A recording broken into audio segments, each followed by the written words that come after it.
Hi friends, இப்போ நம்ம Pandya source பார்க்க போகிற பாண்டிய சோர்ஸில் கோமதி அம்மா கிச்சனில் நின்று சமைச்சிட்டு இருக்க நம்ம ராஜி போய் நிற்கிறாங்க. நின்றுட்டு நீங்கள் இப்போ மெயினாட்ட பேசுவீங்களா பேச மாட்டீங்களான்னு சொல்லி கேட்க, பேசுங்கத்தன்னு சொல்லி கேட்க, பேச முடியாது என்னடி பண்ணுவேன்னு சொல்லி கேட்க, அவங்க பிளாக்மெயில் பண்ண ஆரம்பிச்சிட்டாங்க.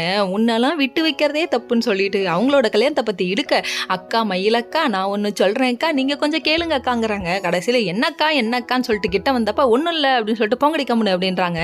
அதுக்கப்புறம் நான் பேசுகிறேன்னு சொன்னதுக்கப்புறமா நம்ம மீனாவை கொண்டு வந்து நிற்க வைக்கிறாங்க. நிற்க வச்சதுக்கப்புறம் பேசலன்னு திருச்செந்தூர் கோயிலிலே முருகனை பார்க்கையிலேன்றாங்க. டே என்னடா இழுவ மேட்ருக்கு வாடான்னு சொல்லிட்டு தங்கமையில் எதிர்பார்த்துட்டு டைமில் கடைசியில் பார்த்தா ஒன்றும் இல்லைன்ட்டாங்க. என்னமோ மிரட்டுறாங்க, ஆனால் நீங்கள் ஏன் பயப்படுறீங்கன்னு சொல்லி கேட்க, எதுவும் மிரட்டலடி பார்க்குற எங்களுக்கே புரியுது உங்களுக்கு புரியலையா அப்படிங்கிற மாதிரி ஆயிடுச்சு. அதுக்கப்புறம் என்ன பண்ணிட்டாங்கன்னா ஒரு வழியாக பேச ஆரம்பிச்சாங்க. பேசினதுக்கப்புறமா உங்கள் பிள்ளைகிட்டே பேசுங்கத்தான்னு சொல்ல, அதுக்கப்புறம் சரிம்மா நான் பேசுகிறேன், ஆனால் உங்கள் மாமா எல்லா டைம் தான் பேசுவேன் சரியா அப்படிங்கிறாங்க. இது சின்ன பிள்ளைத்தனமாலாம் இருக்குது, குச்சி மிட்டாய் கொடுத்தோன்னே அப்படியே கட்சி மாறுதே அப்படிங்கிற மாதிரி ஆயிடுச்சு. சரி பரவாயில்ல விடுங்க. அதுக்கப்புறம் முதல் நாள் செந்தில் வேலைக்கு கிளம்புறதுனால தடை போட்டாலாம் ரெடி ஆயிடுச்சு விருந்தெல்லாம்.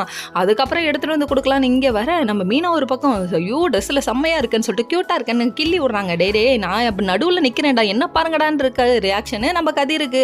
கடைசியில் வெளியே வந்ததுக்கப்புறமா கோயிலுக்கு போயிட்டு போகலான்னு சொல்லிட்டு நின்றுட்டு இருக்க டைமில் வந்தது யார், மீனாவோட அப்பா பாரு அப்படிங்கிற மாதிரி. இவர் வந்து ஏமாறுமா போய் தரையில் மிதக்கலாமா, நான் தான் காரில் தான் கூட்டிகிட்டு போவேங்கிறாரு. டே வெட்டி வந்தால் ஒன்றும் குறலடா அப்படிங்கிற மாதிரி காட்டு பண்ணி ரேஞ்சுக்கு போட்டு கொடுத்துட்டு இவ்வளோ பிரச்சனைக்கு காரணம் நீ தாண்டா அப்படிங்கிற மாதிரி இருக்கு. பாண்டியன் ஏன் பண்ணே கூட இல்லை, முதல் நாள் மாப்பிள்ளை வேலைக்கு போகும்போதுன்னு சொல்கிறாங்க. உண்மை வெளியே தெரிஞ்சுன்னா கிளின்னு கிழிச்சிடுவாங்கன்னு சொல்லிட்டு அமைதியாக போயிட்டாங்க நம்ம மீனா. Okay friends.